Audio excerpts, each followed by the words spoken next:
Pourquoi baleki saki? C'était pour faire sa promotion parce que fallait un kilo azote kamate. Cet album. Donc d'ailleurs l'année prochaine, bako kata contrat de peur. Bakoki n'a peut-être pas kata qui bakoki Pourquoi? Parce que le rendement n'est pas bon. Voilà. Talarayo bapesio Dadju, bapesio Nino, bapesio Naza. Ça fait 2 mois au Kokono Zouata. Mais Fally Ipupa, c'est le seul artiste. Ça montre que Fally n'a pas encore occupé une grande place dans la vente internationale. Son habit canal au international, hein? La France par exemple, parce que Yeming c'est plus la France. Faire rigoler que dans la Côte d'Ivoire, on a avant l'artiste et les bazar. Faire que dans la Côte d'Ivoire, on a gagné 4x4 à tout terrain.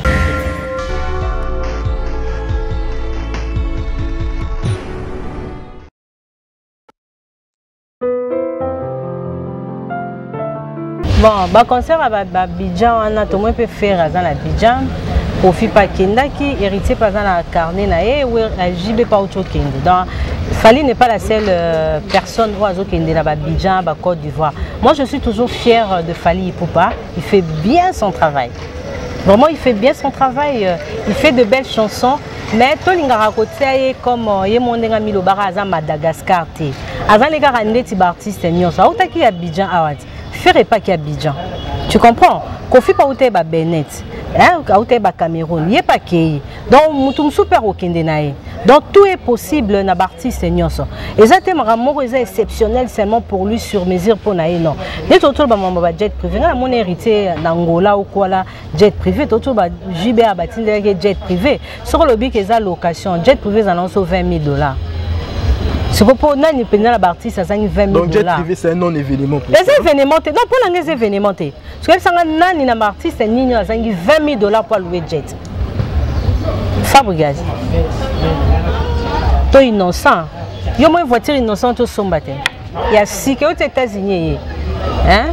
C'est quoi il y a? Et ça, un événement, on a loué jet. Cet album, Tokos Day, c'est un album international, comme il avait dit. Cet album devait être consommé à niveau international, pas seulement nous les Congolais. Alors je me pose cette question, est-ce que le français consomme cette chanson comme la chanson Doudou ya Anya Kamura? Parce que si on continue dans la France, mais on a aussi un sondage dans les camarades dans la France. Actuellement, Nzembo, ils ont un succès, ils ont Nzembo Doudou. Aimez-moi Doudou, bon, je ne connais pas la mélodie et tout. Bazo Mbango et tout. Est-ce que Nzembo Tokos, français, Bazo Mbango Bongo? Si Bazo Mbango Bongo, Betri Luka, moi je dirais que c'est une réussite. Mais si ils ont un rapport à la vue, car biso ba congolais, ba ivoirien, ba gabonais ne ba consommant, moi je dirais que c'est un échec total. Pourquoi? Parce qu'il faut que ça succès au là. Là on voit Anya Kamura, Nzembo wa Puki, webi Puki. Voilà, et Nzembo yo na mindele, na bana biso ba na mindele ya ba français. Na bana biso ya ba français, ba vandra kuna, ba imbarango. Est-ce que Tokos Day, ba français, quand je dis des français hein. Pas les français ni sur Batete Boimbo, Badjas Kavoulou, non, les français pensa. Est-ce que Bazo Yembango? So Bazo Yembango, donc de ma part c'est un échec. Alors, est-ce que Maison Electra, il faut garder, parce que Electra est une maison de production, est misée pour la Fally. Mais la Snap Fally pour pas classer 80e. Est-ce que mais où est le disque d'or? Disque d'or, aujourd'hui ça fait 4 ans. Mais ça musique déjà l'année prochaine on a habité ce qui est aux Alavrais, la maison Electra barokata contrat parce qu'ils ont servi l'artiste vendeur yaminen en France. Là je me réfère à l'artiste au Batekar en France, Nino, Naza, Dadju, Pesi Fally. Mais est-ce que résultat nini bango ba récolter? Tu penses que rendement la maison Electra pense que rendement il fallait plus bien té. Au bon point ni balekisa ke na Skyrock pendant une semaine. Les gens n'ont pas compris. Ils ont dit que pour une première un artiste passe pendant une semaine. Pourquoi balekisa ki? C'était pour faire sa promotion parce que fallait un kilo azote kamate. Dadju wana d'ailleurs net Nino sera venu cet album une semaine après. On a pris à disque platine, disque en diamant. Il y a une semaine. Une semaine, mais pourquoi Fally PC musicien il n'arrive pas à se vendre, à consommer le niveau balinga. Mais là, il y a du succès sur YouTube. Moins de peur. YouTube, ce n'est pas ça. Est-ce que maison on a Electra à produire pour bisoto kagena ba YouTube? Et dis-moi, Nzembo fallait mbaye mo à 4 millions de vues années. L'album Tokos. Oh, il y a NBA mo à 4 millions de vues.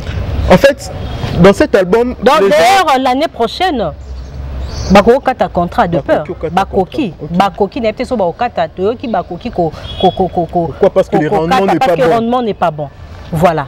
Talarayo bapeso Dadju, bapeso Nino, bapeso Naza. Ça fait 2 mois au kokono ozwata. Mais c'est le seul artiste. Nabi maison ceux qui ont CPA. Tu as un problème. Tu as un CPA 80e. Est-ce que maison Electra? Il y a une des préoccupations, c'est ce qu'il attend de l'artiste. Dis-moi. Parce qu'ils ont fait ça dans Tokos 1. Est-ce que tu penses que... Kassinabi tombe que les qui sont na Skyrock, ils pour l'année. Fait la promotion de l'album. Voilà, ce qu'on va comprendre qui était, qui était à meilleur et on va l'équissier. Oh bah mon que Tokos des kilos. Hein? Ce qu'on peut comme ça au moins léger. Allez pendant une semaine. Ils ont fait ça pendant une semaine. Mais à kilo toujours kilo. Si quoi bisanga, sur les agis pépé mais tout le monde a vu disquette. Ça montre que Fally n'a pas encore occupé une grande place dans la vente internationale. Son habit canal ba moko international hein. La France par exemple parce que Yeming c'est plus la France. Vous comprenez qu'il n'occupe pas une grande place. Tu comprends? Donc à occuper place moko ya makasité. Ce va occuper place moko ya makas avec tous ces artistes là va servir en tout cas il fallait rendre moi ils andeng mususu. Mais moi je dis c'est un artiste courageux, bravo, il a quand même osé. Tu comprends? Il n'a pas peur, il n'a pas seulement resté en RDC pour faire la rumba. Il a essayé d'élargir l'horizon de sa musique. Malheureusement, tout à Bethany et Simbité. Au moment de vente, c'est très important. C'est la même démarche qu'Héritier Watanabe. Au moment d'Héritier Watanabe, à Zongeli, il y a un système de vente physique. La vente physique c'est très important et puis il faut faciliter l'artiste à avoir prix. Parce que dans mon ami artiste international basé dans le stream. Stream est streaming voilà. Et ça on est mais sans autres mettre c'est plus la vente physique. Vous avez un rapport à quelque chose. Donc il faut vraiment l'artiste na biso œuvre na bango tozonge le système il y a CD. Il y a support Nini, c'est très... Oui, Maître Gims a dénoncé, il a cité les noms de NASA, qui a été karaté, la vidéo est à bon arrête, qui a été karaté, Balokuta, et voilà, en tout cas, on peut comprendre. On n'a pas vraiment fait confiance. Et puis il faut éclairer Batou, parce que tant que le système, il y a un streaming, on dirait bling bling. Tricherie zate. Mais moi je t'avais dit ça dans l'émission où les cas batebele ba fingaranga. Na que non toko dénoncer toko loba tricherie ezana pour makas koleka même na ba vente physique. Actuellement tout le monde parle de cet artiste l'empereur de la rumba congolaise, l'imperatora. Chetan il fait rigoler. Moi je suis fière de cet artiste. On a là la on penza ma peka quoi. Parce que na ba pays africain belé ba na férité mais artiste il y a ba genre moro boy ba na ba ngwe belé. Avant continue. Tu sais ngai nalinga toujours bon disons est-ce que vous avez la tendance? Non, on avait la tendance même naza moi je suis une chrétienne catholique. Nous les catholiques, tout le monde même catholique joue un rôle macasse dans la politique, il y a le monde entier. Vous comprenez, Arche de Noé, catholique et débat belé. Même Léon a Congo peut connaître alternance. L'église catholique a beaucoup participé. C'est comme moi, dans un côté faible. Bato baningaba comme ça va faible, on va soutenir. Je pensais qu'il fait rigoler. Non, n'a bongo. Non, je dis mais oui, combien de personnes ont comme ça Ferré faible? Moi je ne soutiens pas Ferré. Ils ont voulu de Ferré il n'a jamais été faible. Il n'a jamais été faible. Non, nous avons placé des corps très bien, Pédric. Bato komisaka. Les gens qui sont vendus, ils vendus. Journaliste et moi avant de n'importe quoi sur moi. Par contre, moi ma vie est tellement lisse. Vous comprenez? Il y a certaines personnes, s'ils n'arrivent pas à connaître la vérité, ils vont prêcher le mensonge pour connaître la vérité. Vous comprenez, Bédri Lukabu? Alors, on a vraiment la place, il y a vérité. Hein? Papa, il y a église à l'époque, monsieur Ngazolo Bara, Kinshasa Telema Ongenge. Tu connais la chanson Kinshasa et donc biso toza bato tongara tongengi sa vérité.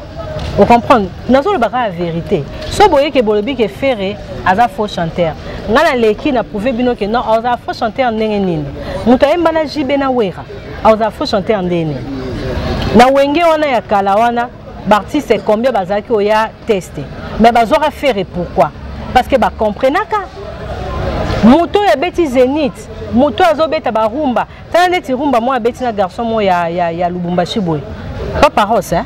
Nze momo boya ayembi ta faire ayembi rumba na Swahili. Beaucoup de internet bo mona ngo. Mais il y a des gars. Soit sur l'équipe que non muta bongo hein aza meilleur. Bolobi que na côté la kae. Non na côté la kete, tout est tellement bien. C'était tellement bien, j'ai applaudi l'artiste Ferrego là. Non, la mon a fait place à la raté.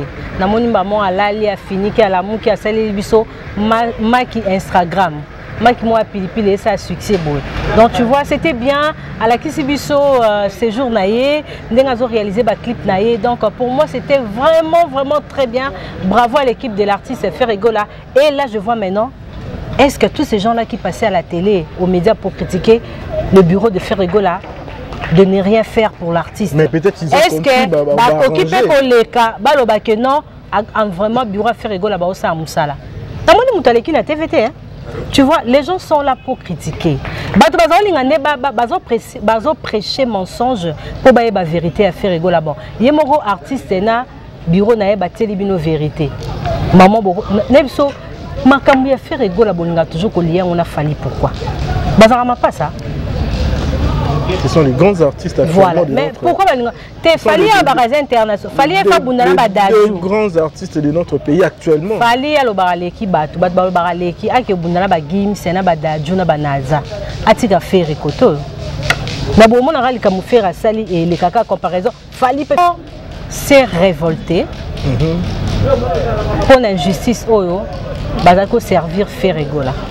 Et ça na mon autre ba chaîne belé belé au mona ba chaîne belé ba olobe la Ferrego là kanda kaka mutale kité boleki si Nicolesa contre babanini pièce contre pièce. Tu vois tout ça ba bimission pourquoi? Parce que il est tout le temps dénigré. Même place pour bétele maboko bino pe bozoni alors batu ba sali pe ba chaîne est révolté batu mais pourquoi cet artiste qui est bourré de talent qui égorge tant de valeurs artistiques, musicales, bozolinga, bo berné à l'égard d'un artiste, même sous la valeur musicale moroté. Yongo moni batu babino to relaxa bino ke obo kansara faire aza un ngote ndeko moni résultat. C'est un pari gagné parce que il a réussi son pari, il a gagné. Il n'y a aucun artiste qui fait parler plus de lui que lui. Ferrego là. Nani. Kangi actualité sur internet. Après match ya pilipili mko to beta masola Côte d'Ivoire. Papa Rumba. La Côte d'Ivoire ba obenge Papa Rumba. Ferrego la kenda na ba Côte d'Ivoire on a avant ba artiste belé bazala. Ferrego kenda de Côte d'Ivoire na wingi 4x4 à tout terrain. Vous comprendre. Ferrego là a kenda auto kapang solo papier mouchoir. Laissez nous na auto. Donc on comprend ba Côte d'Ivoire on a coup pour la faire pour une première té a kenda déjà na ba 97. Vous comprenez que nous on a 4x4 tout terrain, à Kenya la Côte d'Ivoire on a avant Bartis c'est belé il y a une génération naïe. Donc les gens pour une première thé, bah cher des poules na bango bah yamba Ferrego là. Mais c'est que j'avais beaucoup apprécié l'accueil réservé à l'artiste par les Ivoiriens. Tu comprends, c'était très bien. J'avais beaucoup aimé et voilà, ça montre que la musique c'est vraiment universel et j'applaudis l'artiste et je sais que le déconcert va connaître une réussite totale. Déjà, au départ, Sokomoni Baluka Mingi ko humilié Ferré, ko salandis ko kitise parce que bae baraké, azo dégager ba valeur artistique et belle. Alors à travers le style que Ferré va nous servir na album Harmonie, ça fait peur parce que Ferré golaza mutu mote atika la raka yé. Hein, azara rabité. Vous comprenez? Donc avariaka. Yé penza a changeaka. Hein? Né l'autre tout à l'heure on dit moment tu es mal à Swahili na rumba ya kitoko. Donc bazo bangelo bazo bangane. Regarde-moi, ya pamba. Batali niveau ya clip. Batali niveau ya son. Batali voix. Batali ndenge faire à kenango. siko intégralité nango reste o ya bombi et kozala ndenge nini yango moni les gens cherchent à nuire cet artiste eza ko bangisa bango bazo banga ba featuring bazo banga ba voix yango moni balinga basa déjà ba communication moko ya mabe et moi j'ai confiance à Ferregola. Je sais que album Harmonie c'est là où ba maison mususu ya ba France wana ya libanda bango moko ba ya ko solliciter Ferregola pour ba tala o mais qualité o yo na ba congolais non to yo kangwa na ba maison te mais Virginie Manganga ya qualité non to yo kangwa na France te c'est vraiment l'idiotie bon excusez-moi na mon employé c'est l'idiotie parce que musique est en langue te OK yebsanga na définition musique est en langue bato tout bazo sanet ba dénigrer Ferregola ebolo ba français te na muto bazo ba ka ebolo ba français ba onyo so na banda kuna ba baloba français qui parle entre ces deux artistes un français scientifique. Et ça va français morobo pour communiquer. Déjà faire communiquer lors de son passage na RFI avec Claude, comment il s'appelle Claudicia. Alors bagi mabe. Tant aller dans la France 24 à s'exprimer à mabe. Pourquoi est-ce que les gens accordent beaucoup plus d'importance dans la langue que dans le talent et artiste? Parce que là on a une alobapa précédent précédent. Ba valeur ba bloc est important la musique tellement que ba faible ba yebi ba okokate yango ne ba s'accrocher na mamuzanga tina nga moni vidéo mo ya Neymar. Neymar c'est un joueur brésilien, il apprend le français azo prononcer on a na ndenge na ye donc faire epé so azo prononcer na ndenge na linga les a problème te musicien nini yango to longwana ba vient na so wenge après ba wenge wana nani aloba français qui to le roi Blaise Boula nani aloba français le roi Alain Pela nani aloba français le roi JB Mpiana nani aloba français le roi Adolphe qui hein donc mon français là c'est un faux débat. Pour moi les français là c'est un faux débat to betande musique. OK. To betande musique. Bana kenda ba détourner attention batou bazela album Harmonie te ba memela biso akoloba français nini na biso so to bito ça ba interview ba to belé ba l'équipe ba Claudicia wana o expliquer elo mo balambela ngo pondu. Bat bakoka alors, il faut arrêter cette histoire-là en français. Non. Donc, c'est un faux débat la français la musique. La français n'a pas parce que moi, je suis ma famille est français, mais actuellement, au temps que na 21e siècle, on a vraiment que non, maman moi été mais moi na français. Maman le bané lingala mais exigeamment le français. Mais na baton yo bano babotan ba 80 70 wana ba famille belé bazalo le français té. Donc il y a des gens qui ont apprendre langue il y a Molière na musique. Vous comprenez? Et ça peut tarder faire azolo ba bien, azo s'exprimer bien. Tant ba yambe kuna ba na besoin français na été, ba na besoin de la musique na yé. Vous comprenez? C'est ça, on a kenda conférence mon à Brazza.